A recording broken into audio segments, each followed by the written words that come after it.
Lalu bagaimana dengan nasib Ridwan Kamil dan PKS? Asal jangan Ridwan Kamil. Kenapa ini nggak boleh didukung sama orang Jawa Barat? Untuk acara Ridwan Kamil. Tapi kalau kagak punya adab. Terserah. Halo, Assalamualaikum warahmatullahi wabarakatuh. Apa kabar Sabah Henrys? Semoga Sabah Henrys dimanapun berada tetap sehat, tetap semangat. Seperti biasa Sabah Henrys, welcome back to my YouTube channel, Henrys Media. Gimana Sabah Henrys? Ada yang berubah?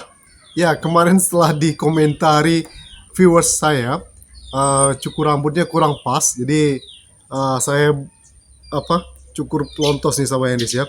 Ya, mulai berubah ya, karena ini akan menyambut Partai Perubahan yang diusung oleh Bapak Anies Baswedan ya. Gimana kira-kira? Kalian suka dengan style rambut saya yang terbaru kali ini? Komen di bawah guys ya. Oke, Sabah Henrys, kita mungkin hari ini tidak akan ngomongin style rambut ya. Ini menarik ini, sampai saya catat gitu ya guys ya. Kita mencoba analisa strategi politik selanjutnya. Oke? Ini menarik nih sama Henrys.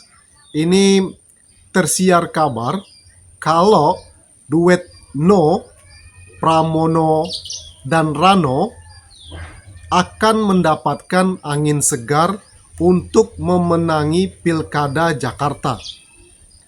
Jokowi dan Prabowo terlihat hampir setuju dengan Pramono sebagai gubernur Jakarta. Kita ketahui bersama kan, pasca putusan MK, Kaisang tidak lolos. Maka Jokowi tentu ingin menyiapkan orang-orang terdekatnya yang bisa dia percaya untuk melanjutkan ataupun memimpin Jakarta. Setuju nggak? Oke. Lalu bagaimana dengan nasib Ridwan Kamil dan PKS? Nah, ini mantap nih Sobat Hendis. Kenapa saya tertarik untuk menganalisa ini? Karena ini sesuai dengan kondisi dan situasi gitu ya. RK Ridwan Kamil ini kan kita ketahui bersama ya, itu ditolak di mana-mana. Masyarakat Jakarta itu sepertinya sangat tidak suka dengan Ridwan Kamil karena sebelumnya kan apalagi muncul cuitan-cuitan di Twitter ya, cuitan lama Ridwan Kamil ya, maka semakin tidak senanglah masyarakat. Ditambah lagi kan Ridwan Kamil kan bobotoh banget ya. Bobotoh dengan Jackmania itu kan memang supporter yang saling ini ya, saling punya basisnya masing-masing gitu loh. Jadi sangat sulit untuk bersatu. Pertama itu. Jadi Ridwan Kamil ini di mana-mana ditolak. Jadi kemungkinannya untuk bisa menang itu sangat-sangat tidak mungkin. Ridwan Kamil jelas ditolak. Itu yang pertama. Apalagi yang calon yang independen.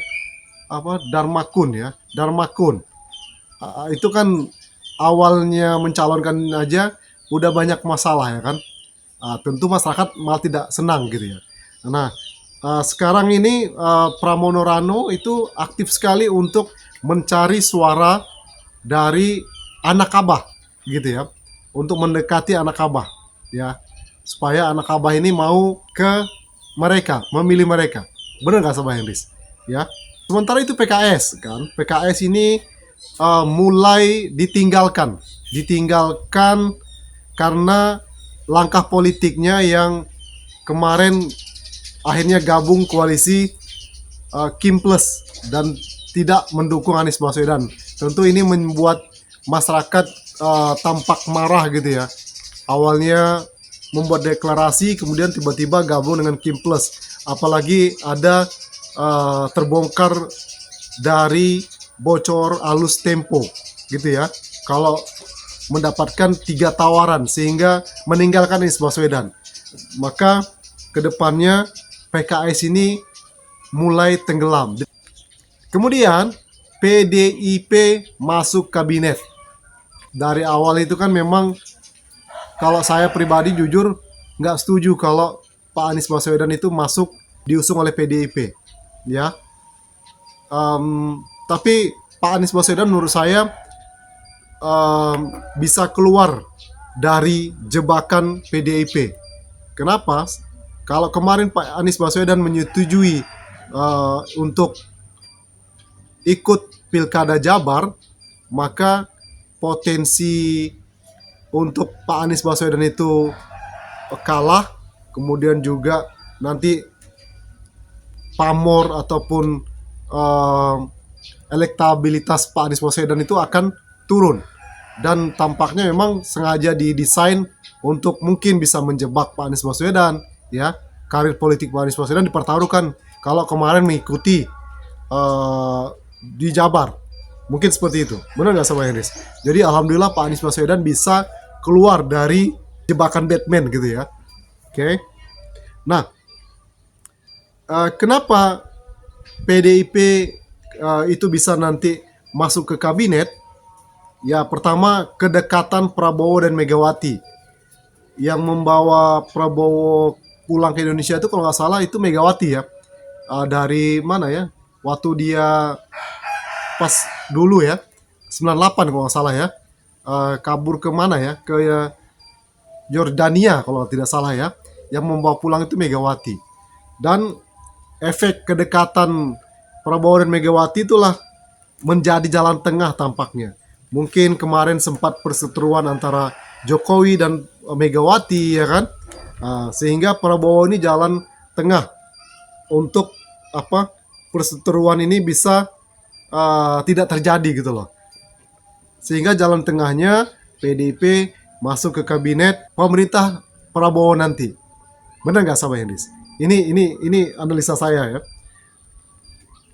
Kemudian tambah lagi, Pramono itu nggak ada kepentingan di 2029. Sedangkan RK, kalau RK menang di DKJ Jakarta, maka panggung politik RK itu di tahun 2029 akan naik. Benar nggak sama Hendris? Ya. Nah, jadi strategi kedepannya itu menjegal Anies. Anies tidak punya panggung politik di Jakarta, ya, dan juga 5 tahun ke depan. Tapi dengan terbentuknya partai Anies ini belum dibentuk aja sudah mulai banyak yang panik ya nggak sama Anies. Kalau saya perhatikan tujuan politik awal untuk menjegal Anies Baswedan di panggung politik dan ingin menenggelamkan Anies justru malah sebaliknya. Kalau menurut saya ini akan menjadi seperti apa ya? Bukannya tenggelam malah semakin boom gitu ya. Akan semakin boom partai Anies Baswedan ini ke depan ya. Jadi 5 tahun ke depan Anies Baswedan akan punya banyak waktu untuk meyakinkan masyarakat, tidak hanya mungkin anak Abah tapi juga sampai ke pelosok-pelosok ya. Karena kemarin saya perhatikan ya, banyak berita-berita hoax, framing hoax ke masyarakat. Jadi Pak Anies Baswedan punya momentum yang luar biasa. Inilah hikmahnya, hikmah Pak Anies Baswedan dijegal. Jadi ada waktu 5 tahun ke depan Pak Anies untuk mengelola, memanage para pendukungnya. Anak Abah pasti loyal, ya kan? Nah, selain anak Abah, Pak Anies akan menggait yang lain-lainnya, ya. Yang lain-lainnya sampai ke pelosok-pelosok daerah, mendatangi langsung ke kemarin. Kalau kampanye kan waktunya sedikit gitu ya. Nah, ini ada waktu yang banyak. Maka hanya nunggu waktu, akan momen yang tepat Pak Anies ini akan bukannya mungkin ditekan, dijegal supaya tenggelam, justru dia akan makin moncer gitu ya, kata istilah orang-orang gitu ya. Benar nggak sama Anies? Jadi ini hikmahnya untuk Pak Anies Baswedan. Ketika dia tidak masuk ya pilkada ya, justru dia punya momen yang tepat untuk kembali naik ya, dan punya istilahnya bekal yang kuat di 2029 ya.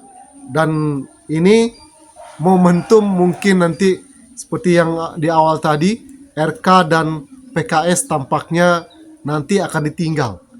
We will see sama Iris ya. Oke.